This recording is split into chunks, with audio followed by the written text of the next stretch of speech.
ఈరోజు జగన్ గారికి వస్తున్న క్రేజ్ చూసి జలసీతో చంద్రబాబు నాయుడు గారు, లోకేష్ గారు, పవన్ కళ్యాణ్ గారు, హోమ్ మినిస్టర్ గారు కలిసి కుట్రపూరితంగా చేస్తున్న ప్రచారం అనేది ఈరోజు అందరికీ అర్థమైంది.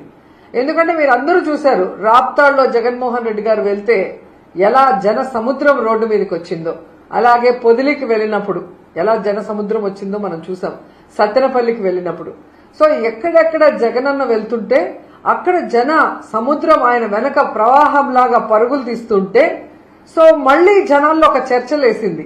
ఇది ఈవీఎంల వల్ల వచ్చిన ప్రభుత్వమే తప్ప జగనన్న మీద ప్రజలు అభిమానం అలాగే ఉంది, జగనన్నకి ఓట్లు వేసింది నిజం అనేది ప్రచారం అవుతుంటే అది చూసి సహించలేక ఎక్కడ ప్రోగ్రామ్ అయితే అక్కడ లోకల్ లీడర్స్ ని, లోకల్ ఇన్ఛార్జెస్ ని ఎలా కేసులు పెట్టి ఇబ్బంది పెడుతున్నారో మనం కళ్ళారా చూసాం.